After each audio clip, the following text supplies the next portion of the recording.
Olá, meus queridos irmãos. Nesse vídeo você vai aprender sobre a sabedoria de Salomão. Bora pro vídeo? Solta a vinheta!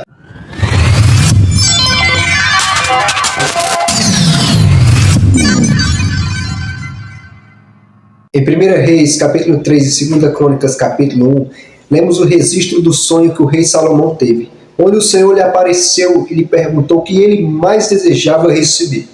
Salomão poderia ter perdido riqueza, longevidade ou honra. Porém, o jovem rei pediu sabedoria, isto é, um coração compreensível para poder governar prudentemente o seu povo. Um dos episódios que mais destaca a sabedoria do rei Salomão é aquele em que duas mães comparecem à sua presença, disputando um único filho recém-nascido. O caso era bastante difícil, pois não havia nenhuma testemunha. Com muita sabedoria, o rei Salomão propôs que o menino fosse dividido em duas partes para solucionar o problema. Diante da possibilidade da morte de seu filho, a verdadeira mãe preferiu entregar o menino à mulher impostora. Isto fez com que Salomão julgasse aquela causa de forma impecável. A sabedoria do rei Salomão também pode ser percebida em toda a literatura que ele produziu. Salomão compôs milhares de provérbios e cânticos, 1 Reis capítulo 4. A profundidade de seus provérbios também impressiona de modo que a Bíblia relata que ele discorreu sobre as árvores, os animais e as aves, os répteis e os peixes, 1 Reis capítulo 4, versículo 33. Além dos relatos bíblicos, muitas lendas e documentos da antiguidade se referem à espetacular sabedoria de Salomão. Entre os livros da Bíblia é atribuído a Salomão a autoria de uma grande parte do livro de Provérbios, bem como Eclesiastes e Cântico dos Cânticos, também chamado de Cantares de Salomão, e os Salmos 72 e 127. A Bíblia diz que a sabedoria de Salomão impressionava de tal modo que via pessoas de todas as partes, via reis, via princesas, príncipes, para ouvir a sabedoria de Salomão.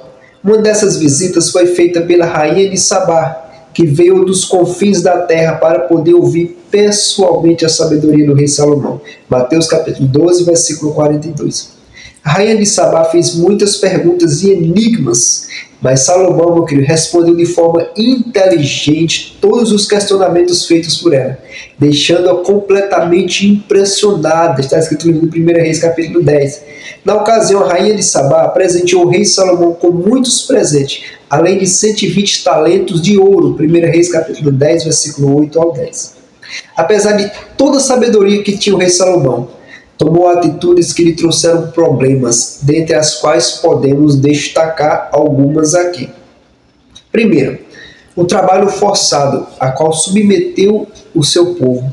As práticas comerciais internacionais que de alguma forma fizeram com que a idolatria entrasse no meio do povo, pelo contato com outros povos. A pesada carga de impostos que sobrecarregava os israelitas. A intensa poligamia, que foi o principal meio pelo qual outros deuses começaram a ser considerados. Isto mesmo. De toda essa lista, certamente sua vida conjugal é a que mais merece destaque, pois além da poligamia praticada por Salomão, suas esposas estrangeiras fizeram com que, em sua velhice, ele praticasse uma adoração mista, seguindo outros deuses. 1 Reis, capítulo 11, versículo 4. Para o rei Salomão, o casamento fazia parte de sua estratégia política, ou seja, ele firmava muitas alianças através de seus casamentos. Foi assim que ele atingiu um impressionante número de 700 esposas e 300 concubinas. Acredite você ou não. Entre as esposas do rei Salomão estava a filha do faraó.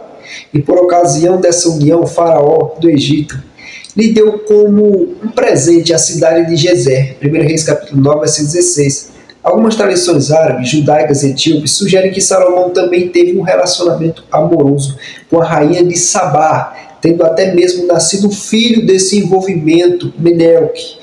Menelque I, fundador da Casa Real Etíope. Porém, a Bíblia não relata nada acerca disso.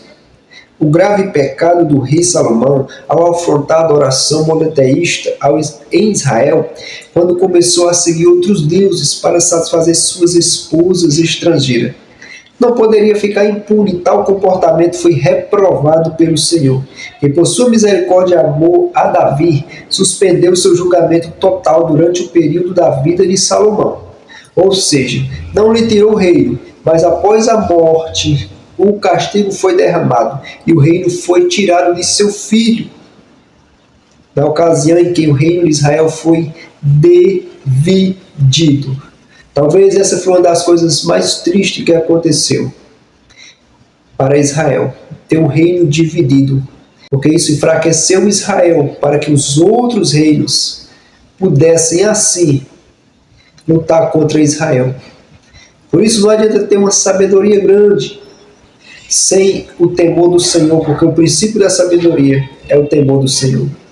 Que Deus te abençoe. Inscreva-se no canal, ative o sininho, compartilhe com mais alguém esse vídeo. Fica com Deus, Shalom Adonai.